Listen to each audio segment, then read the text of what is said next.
You are listening to End of Life University podcast, real talk about life and death.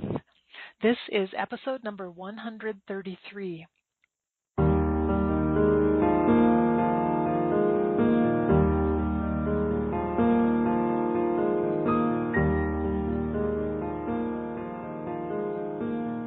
Welcome to End of Life University podcast. I'm your host, Dr. Karen Wyatt, hospice physician, author, and educator. In this podcast, I share thoughtful conversations with experts in various fields related to dying and death, and informative teaching sessions on preparing for the end of life by living fully today. Thank you so much for joining me today. I'm glad you're here for another episode. Today is going to be another solo episode. I know I've done quite a few in a row, but I'm going to have some interviews, several in a row, coming up in the near future. So I'm just getting in some of these solo episodes right now. And today I'm going to be talking about journaling as a practice for living and dying. And so I'm excited to just chat with you a little bit about the benefits of keeping a journal and why you might want to consider doing that.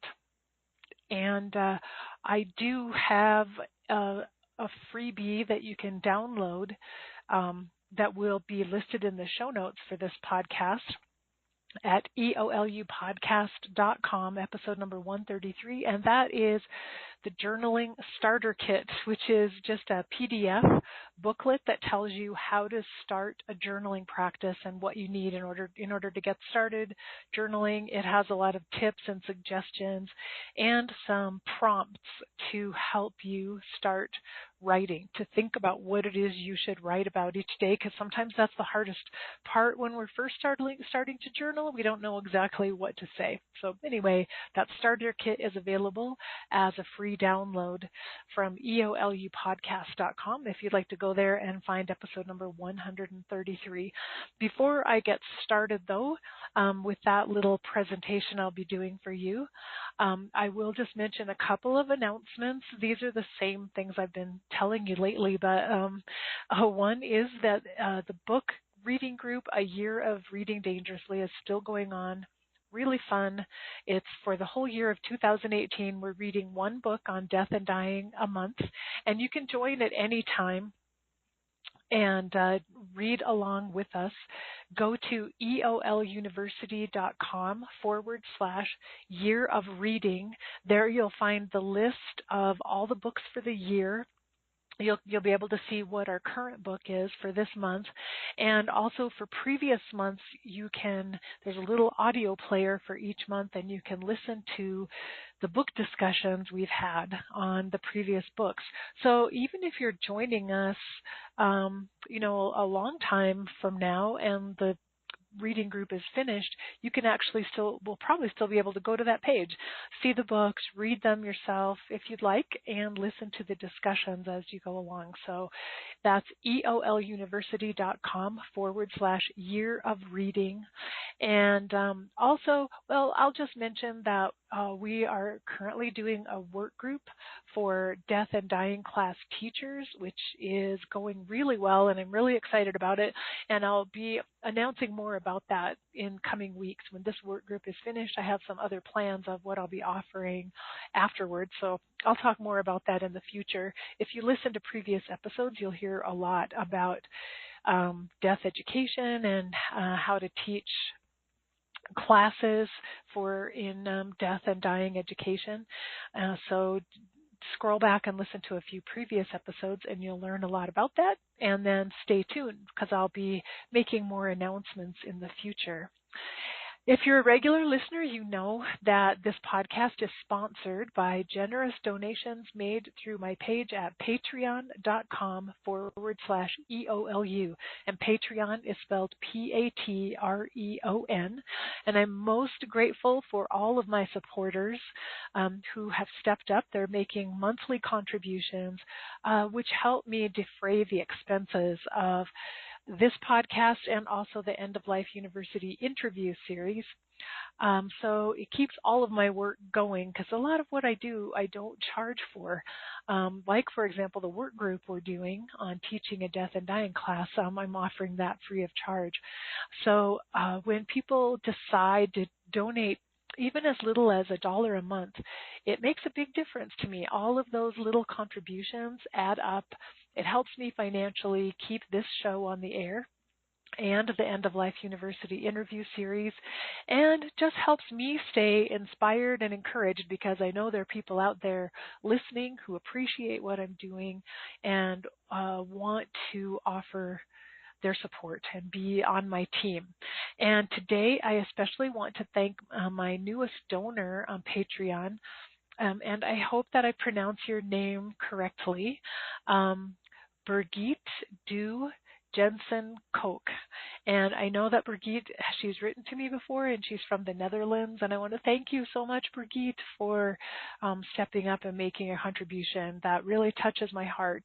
And, to feel that, like, the threads of your support stretch all the way across the ocean to the other side of the world, that's really phenomenal, and I'm so, so grateful to you. So thank you very much for being my supporter. Thanks again to everyone else.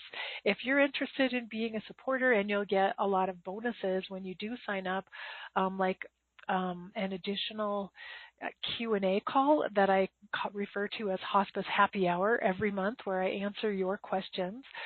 You'll also get, depending on what level of support you offer, you'll get to special access to recordings and replays from some of the interviews that I've done in the past. So that, again, the page is patreon.com/EOLU. So thanks for giving some consideration to that. And now we'll move on to my topic for today, which is journaling as a practice for living and dying.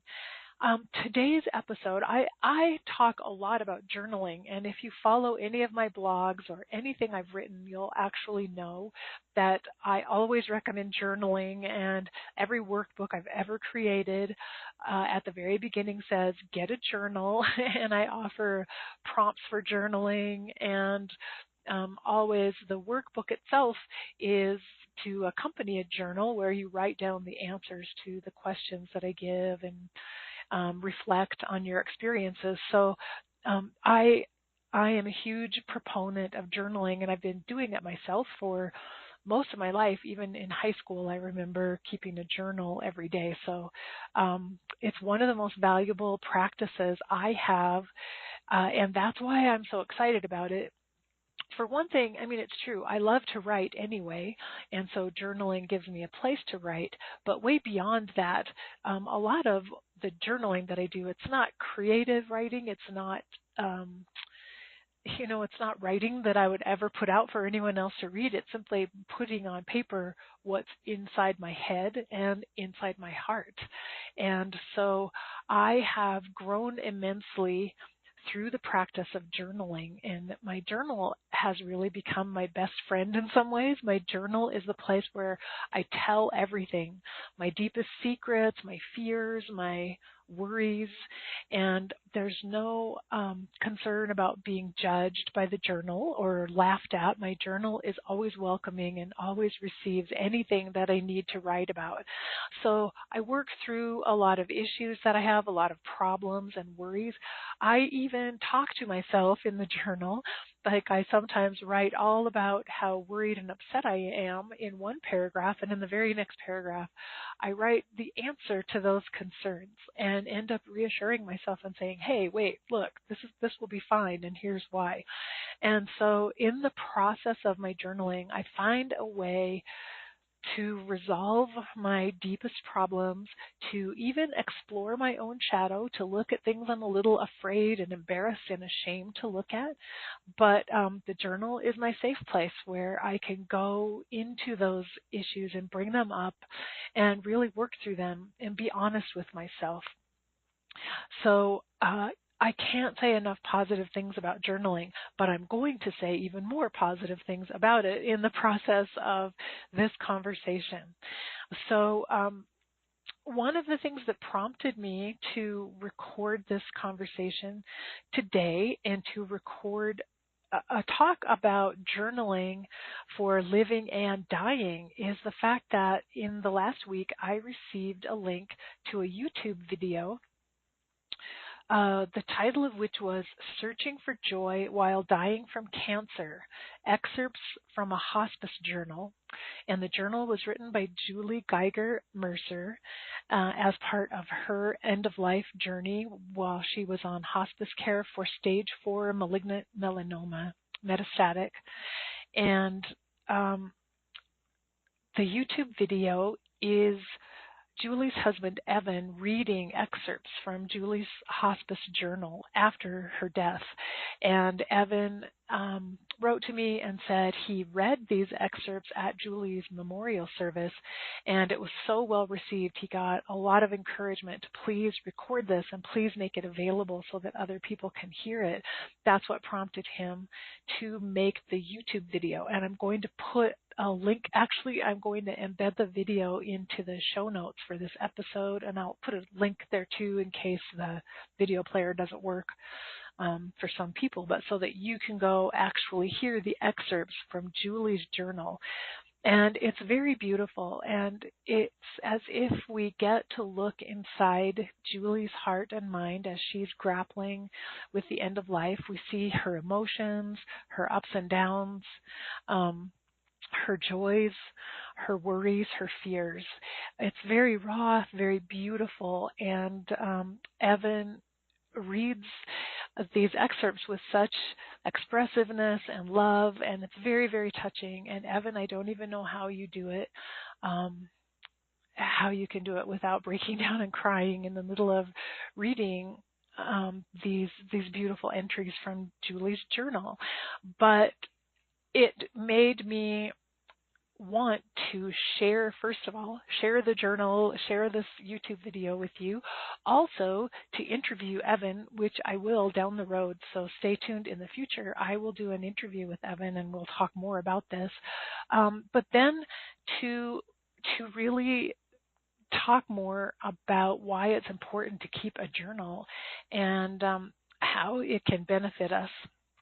So Evan sending me that link is one of the things that inspired me to want to have this conversation and do this presentation today. So thank you to Evan for suggesting it to me. You know, there has been a lot of research done actually on the benefits of journaling. And so journaling has been found to be physically and emotionally beneficial to us, which to me seems obvious. But one of the studies was done by James Pennebaker at the University of Texas at Austin. They found that writing about emotions and stress can boost the immune system. And they tested it with patients with chronic disease like asthma and arthritis, and also patients with terminal illness like HIV/AIDS and cancer, and found that those patients had an increase in immune system function after journaling. And so other studies have also verified this, and we've seen other positive results in other studies from the practice of journaling. One thing interesting I read is that men actually benefit more than women from journaling, and that writing a journal by hand is more beneficial than typing on a keyboard. And so I was just really interested in these studies. The conclusion they came to, the reason that men benefit more than women is that men tend to be less expressive of their emotions face-to-face with other people. And so a journal actually gives men an outlet for those emotions that they may not have otherwise in their lives. While a lot of women may have an easier time processing emotions with other people and expressing them in other ways besides journaling. So journaling is still beneficial to women, but it doesn't have as big an impact as it does on men who journal. So if you're a man listening and you don't keep a journal, I really encourage you to give it a try and start writing in a journal, even though I know it's something that probably seems a lot more appealing to women than it does to men. But I just want to assure you, if you use the journaling starter kit. It has a lot of prompts in it, just questions, and you can write the question down, and all you have to do is write your answer. Think about it and write it down. And as you work through those questions one day at a time, you gradually get used to this idea of putting your thoughts and putting your feelings down on paper, and it helps kind of lead you into the practice in a comfortable way so that by the time you're done with all of those prompts, you'll be a lot more accustomed to this idea of writing in a notebook. And again, it's just for you. It's safe. It's just you sharing your thoughts with yourself and having a chance to reflect on what's going on during the day. So I just wanted to share those health benefits. So in case you're wondering, are there some really substantial reasons why it makes a difference to journal? I would say yes, and start it now. It's never too late, but it's also never too early. It's just start the practice now and give it a try. And see what you think of it. Commit to doing it for at least a few weeks and see how you feel about it. See if you feel like it's making a difference for you. And if it does, I guarantee it won't be hard to keep it up. You'll just find yourself naturally looking around for your journal at certain times of day and wanting to write down a few things. Excuse me. We'll talk a little bit more about some of the benefits that I see in journaling, and I'm mentioning this for people who are not suffering with a terminal illness primarily, but I want to also reflect on what it could mean if at the end of life you do keep a hospice journal as Julie did, and what additional benefits that could have. So I'll mention that as well. But one thing I found in my research about journaling is as far back as the Roman Emperor Marcus Aurelius, and he ruled Rome from 161 to 180 ADE, and recorded his thoughts. He kept this journal, which now exists as a 12-volume series of books entitled Meditations. That's what he called it, his meditations. But it was basically journal writing every day. He wrote about all sorts of things in the journal, and it's actually really fascinating to read his meditations because you see what goes through the mind of a Roman emperor. But Marcus Aurelius was actually fairly highly evolved and fairly conscious for someone, that we might imagine from that era. But he writes about going to war with his soldiers. He writes about grief when his child dies. He writes about kind of his mindset and philosophy for how he lives every day and how we should view the universe and view God and view relationships. It's amazing the wisdom that he has recorded in these journals, his meditations. And so looking all the way back and thinking this has been a practice that has been common to humankind for a long, long time. So it's nothing new, and it's not something that we're just making up out of the blue. It's been a positive and beneficial practice for a very long time. One of the benefits that I decided that I saw in journaling is that the very idea of keeping a journal and writing in it regularly, like as much as possible on a daily basis, is that it creates discipline and it helps you establish a little routine for your day. I usually journal in the mornings, and the journaling is just part of my morning routine when I get up during the day.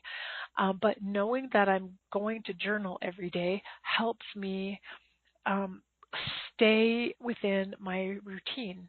It helps me create a certain amount of discipline about how the day gets started.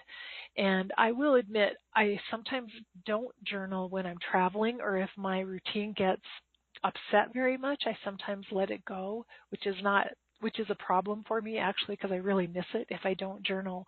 But I've struggled to keep up with journaling when I'm when I'm traveling, especially abroad, and my whole schedule is out of balance and everything I'm doing is different. But in general, adhering to a practice like journaling every day, it does create this sense of routine.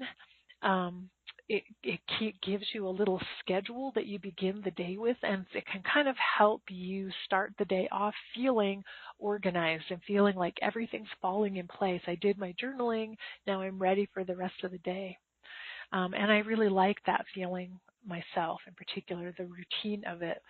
Um, the journal is an excellent place to ventilate your emotions, and I can say there are many, many times when my journal has saved me from having an argument or a conflict with another person, because I've been able to go to the journal, write down everything that I'm feeling, and then you can just let everything out. In fact, the worst possible things I would not ever actually say to another person, but all of the feelings that are arising, I can write them all down, and I can write really fast and press hard with my pen if I'm angry, and it helps me get out some of that emotion.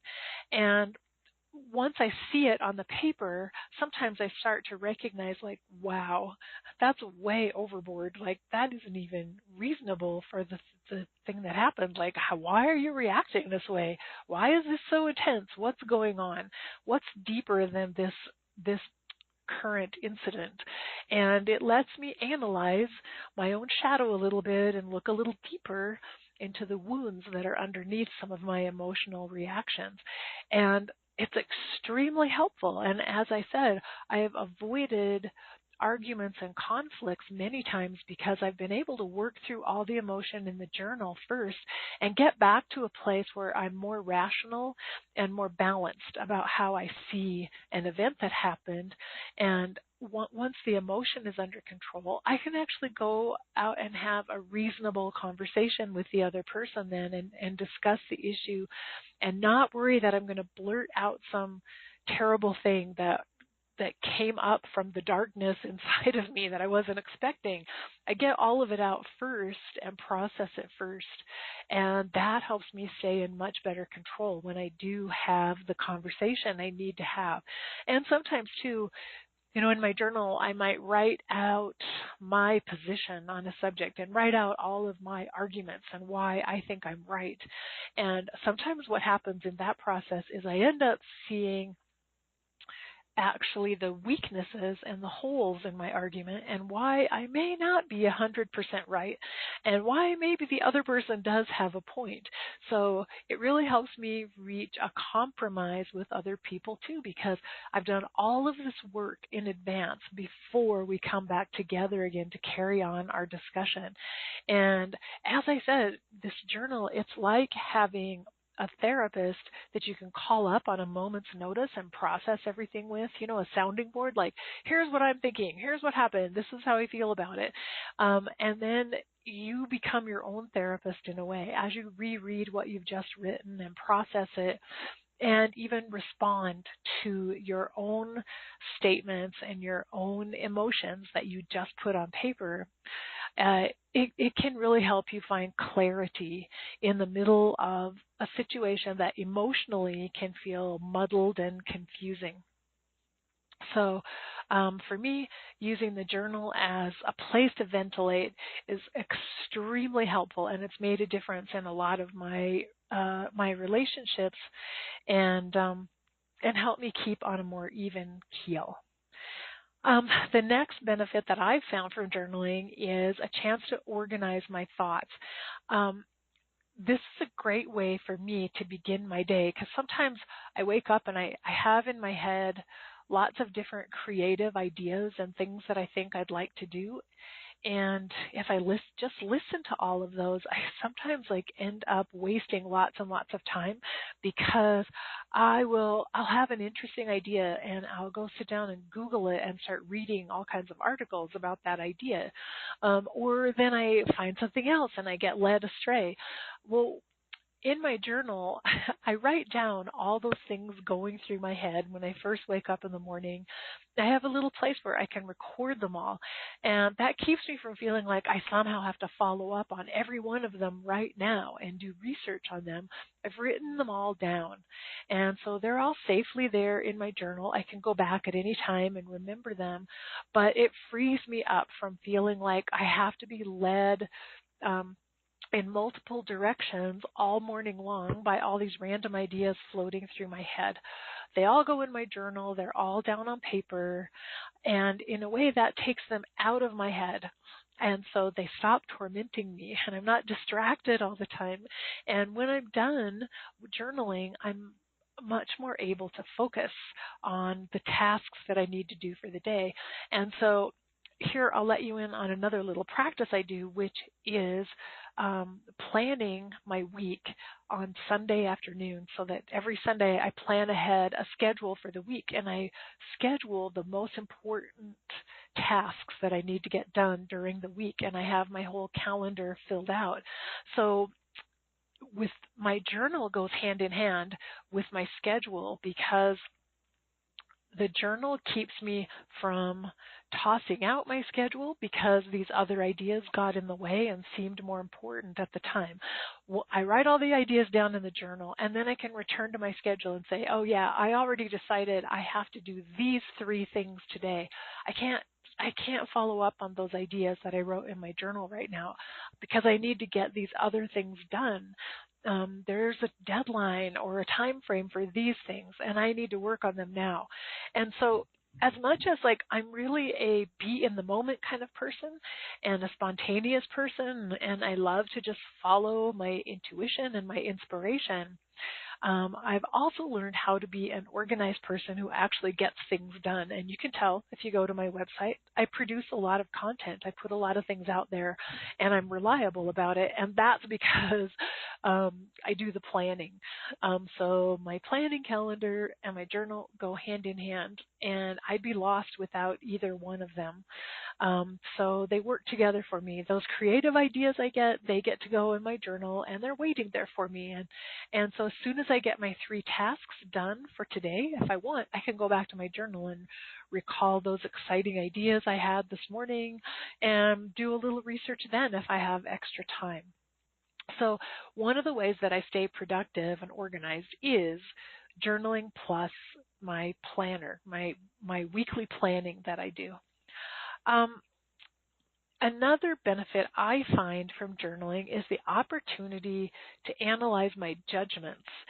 So, all of us, I think, have the tendency to be judgmental. It comes from our egos. Our egos love to judge others and to figure out how we're better than other people, how jealous we are of people who seem to be better than us at certain things. But the ego's very good at that kind of analysis and judgment. And if I am feeling judgmental at some time toward another person, rather than trying to shame myself and hide my judgment and pretend like I don't feel it because on a higher level, I know that judgment isn't the best state to be in. So rather than judging it and trying to pretend like I'm not judgmental, I use my journal as a place to just write out my judgments about other people and write them down. So I express it. I allow that part of me to say how and why it wants to judge other people. It's almost painful, to be honest with you, to write that down sometimes and to admit that these are some of the thoughts that actually go through my head, the negative, dark shadow thoughts that arise occasionally. But once I put them on paper, they're less frightening to me, and they're still embarrassing, but I realize that they don't have very much power. I put them on paper, and immediately I see right through the judgment. Immediately I recognize that's just my ego. That's just my ego feeling threatened. That's my ego feeling jealous. And as soon as I recognize that, I'm able to kind of reassure the wounded ego part of me that was sitting in judgment on other people and say, look, like, you don't have to put other people down in order to feel okay. You're okay just as you are. You're not perfect. You're not great at everything, but you don't have to judge other people. You don't have to feel negatively about others in order to know that you're okay.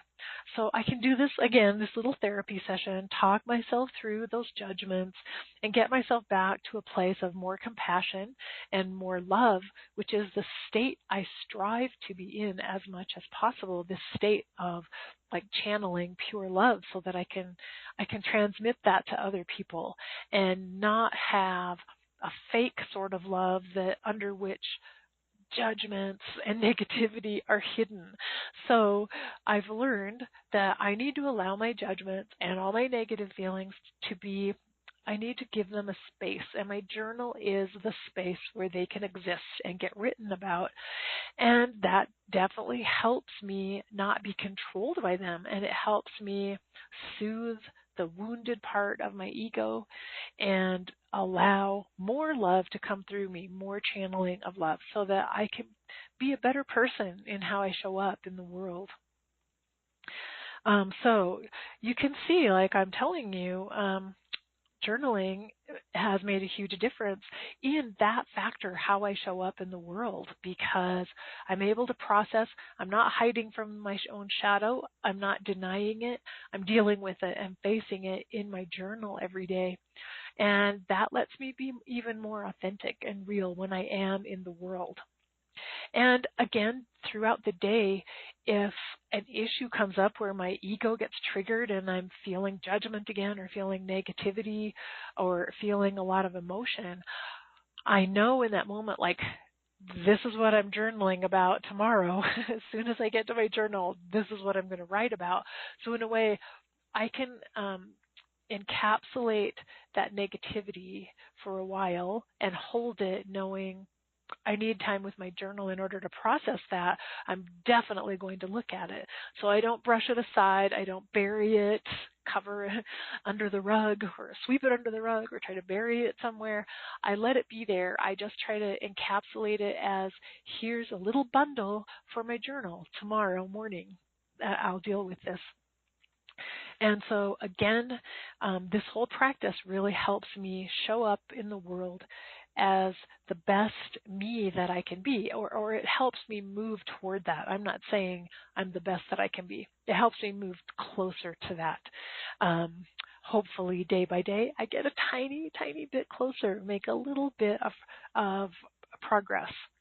And so the last benefit that I will share personally from my journaling practice is finding a new perspective. And so, again, I talked about ventilating all the negativity and irrational emotions and my judgment, getting my shadow out into the open. That journaling oftentimes, it's really amazing to me, but oftentimes my guidance comes to me in the middle of writing something in my journal, something that I couldn't see before, that I didn't recognize, or that sometimes when I'm writing and I have no clue what to do, I have no idea what decision to make or what step to take next. I'm writing about it in my journal like, oh, I'm so lost. I'm so confused. I don't know what to do. Suddenly, what I find myself writing is the very answer that I needed to that question. And I'm writing it without even having thought of what the answer is, without even having conceived of it in my own mind. I'm actually writing it down in my journal spontaneously in that moment. And so I know that might sound crazy, and you won't understand it unless you've experienced it yourself. But this is what I'm really telling you. My journal literally does become a therapist for me, a counselor, a guide in a way, because it is a space where some of my own intuition and my own higher wisdom and knowledge ends up coming out on that journal page through my writing. And so I can go to the journal when I'm really lost and I don't know what to do. And I don't always find an answer. Sometimes I just know, like, okay, I have to be patient and I have to wait. I'm not sure yet what to do, but I'll keep writing about that same issue for multiple days until I do write my way into some sort of a solution, and an answer becomes apparent to me. And so, again, that may sound crazy to you if you've never experienced it before, but this is one of the reasons I'd love for you to try journaling and do it long enough, enough days in a row that you can get to a place where you don't need prompts anymore. You're actually just writing what's in your head and what's in your heart and writing it down, and you may have the same kind of experience for yourself. So those 5 things are the benefits I've received from journaling, and I'll list them again: creating discipline and routine in my life, ventilating my emotions, organizing my thoughts, analyzing my judgments, finding a new perspective, and getting answers sometimes to my dilemmas. Those are my 5 benefits, phenomenal benefits from journaling. But I wanted to go on a little bit, as I mentioned, to talk about how journaling might benefit a hospice patient like Julie, who kept a journal once she entered into hospice care. She had been in treatment for her melanoma for about 18 months before she entered into hospice, so she started the journal when hospice care began.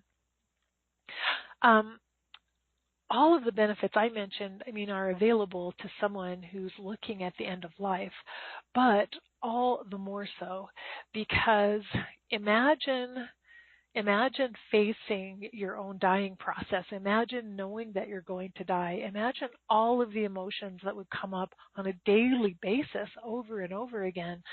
The fear, the sorrow, the curiosity, perhaps the guilt, the grief over things left undone, even the anger and the pain of it. Imagine the intensity of all those emotions.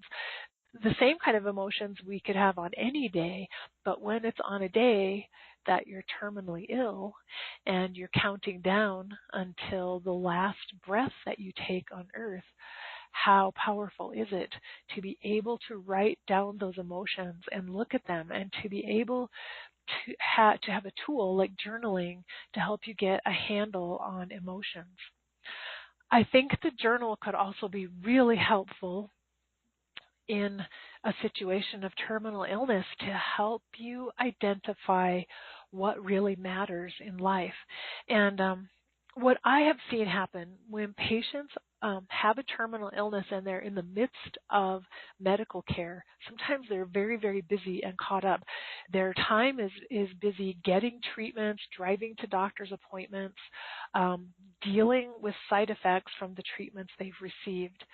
And there isn't a lot of time available necessarily for processing what is actually happening here, what is actually going on. I, not having been terminally ill and not having been myself in that situation of receiving treatment, I don't know if it's possible to journal in the midst of all of that treatment. I'm wondering if I'd be able to, especially because I find it hard to journal when I'm traveling and when my routine is upset and I'm going lots of different places and eating different food and sleeping differently at night. I find it that I sometimes leave behind my journaling. So would I be able to journal while I was undergoing cancer treatment, say? I don't know. I don't know if it would really be possible for me. So I don't want to speak out of turn and suggest that it should be possible or patients should be able to keep a journal while they're getting treatment. I wonder about it, and I don't know for sure.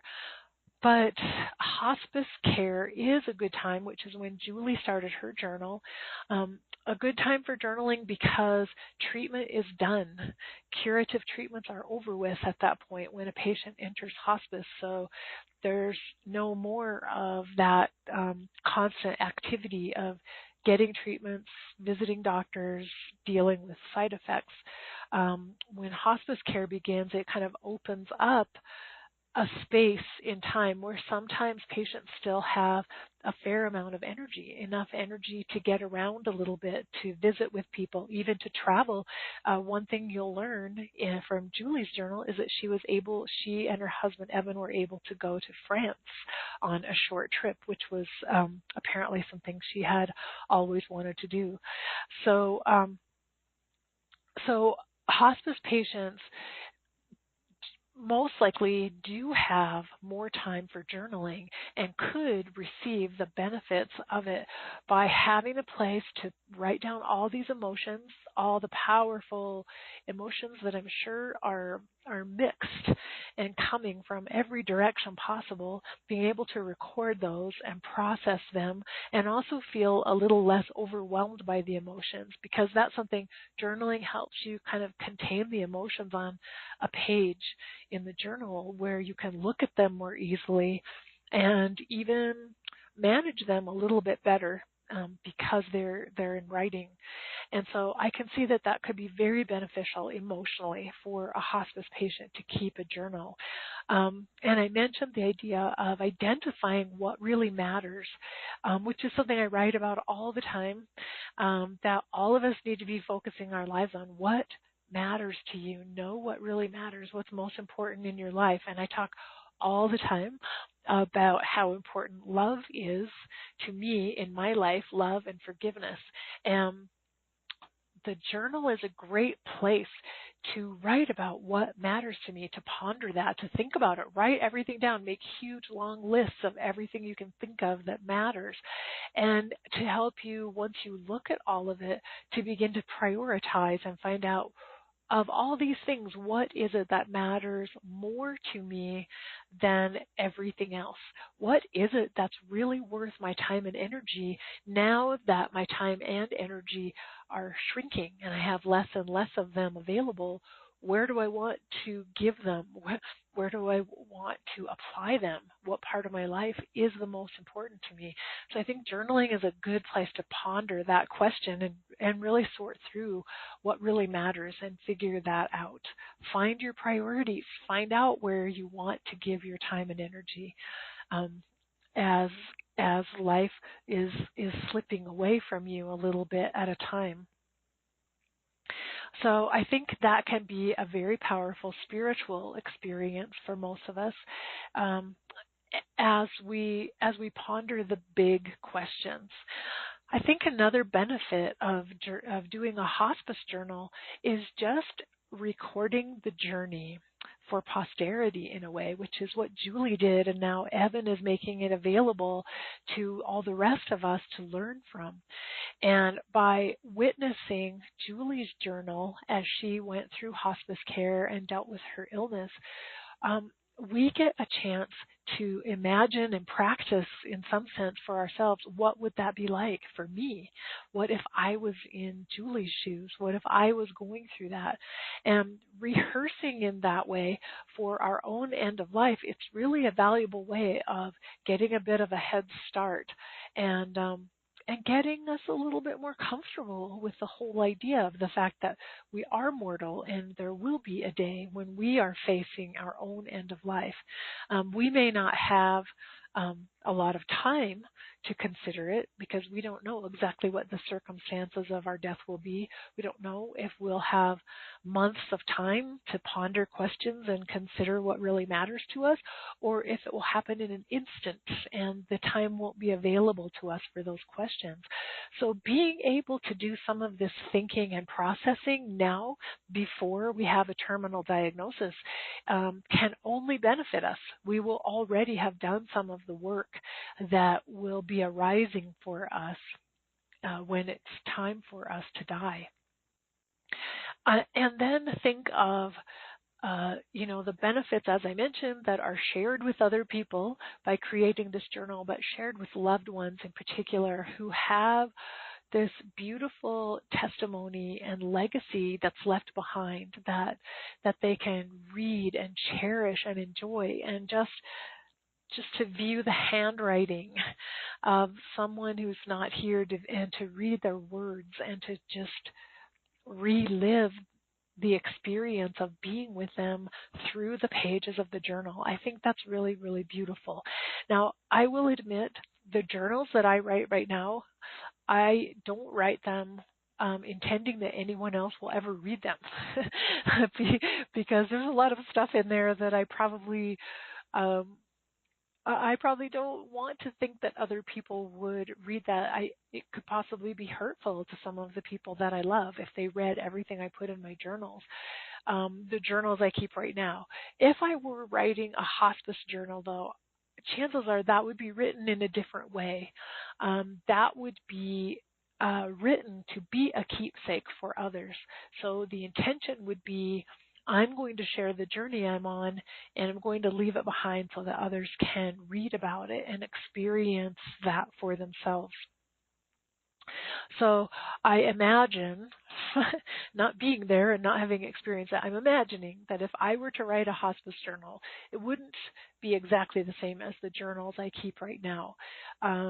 It would be more intentional and more positive and more loving overall in its content, except sometimes there maybe are hard truths that need to be told. And that journal might be the place where those things would be written. And maybe even if they caused pain later on, it might be an important kind of pain that's necessary for growth. So it's possible. It's possible. I would want my journals to be truthful and real and honest. And so if difficult things need to be said, I'm hoping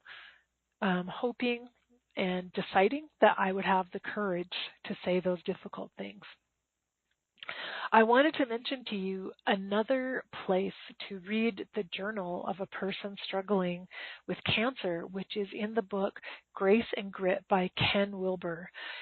That is the book selection for April for A Year of Reading Dangerously. It's a phenomenal book. It's a challenging book because it's long and it's filled with tons of philosophical musings from Ken, and he's a genius and very brilliant and writes way over most of our heads. But the other thing the book contains are excerpts from Treya's diary as she is going through cancer. She had a 5-year journey of cancer, which actually started 10 days after she and Ken got married. She got diagnosed with cancer just 10 days after their wedding.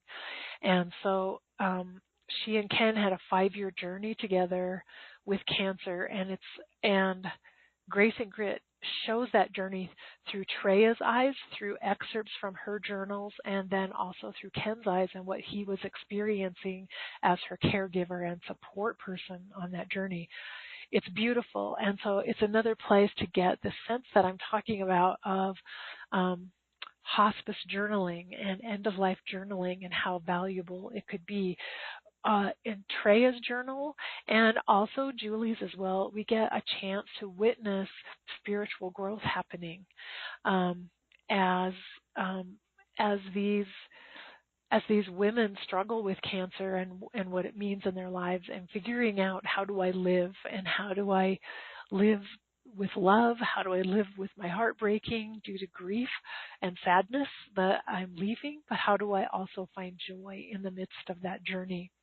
So I wanted to recommend that book, Grace and Grit. And if you want to read it, join A Year of Reading Dangerously. You could read it along with the rest of us during the month of April. And at the end of the month, during our discussion of the book, Ken Wilber, the author, will be joining us in our call about that book. So I just wanted to mention that and put another plug out for A Year of Reading Dangerously, but also for this amazing, beautiful book, Grace and Grit. So that kind of sums up my thoughts on a journaling practice for living and for dying. And I hope that you might be inspired to consider it for yourself. Consider trying a journal if you have never journaled in the past. Again, if you come to eolupodcast.com, search for episode number 133, and you will find a link to download the starter kit, the journaling starter kit. which actually does get you started. It tells you exactly what you need to do to start writing in a journal and how to make it a regular daily practice. I hope you'll consider it. It's amazing. It has changed my life in so many ways, and I'm a huge proponent of it, as you've probably already heard me talk about, and you will hear more in the future. So come back to the show notes and download that starter kit if you're interested. In the meantime, remember that there will be a new episode every Monday of the podcast, so tune in next week. Next week, I'll be talking with Reverend Terry Daniel about grief, about some of the hidden grief in life's transitions, which will be kind of an interesting episode for you to hear. So thanks so much for joining me. If you enjoy this podcast and the content that I produce, remember to subscribe on iTunes and go there to leave a review, which will make the podcast more visible to other people who are searching for information like this. And meanwhile, until the next time we're together, remember to face your fear, be ready for whatever life brings your way, and love your life. Love every moment that you have available to you. Until next week, I'll see you then. Bye-bye.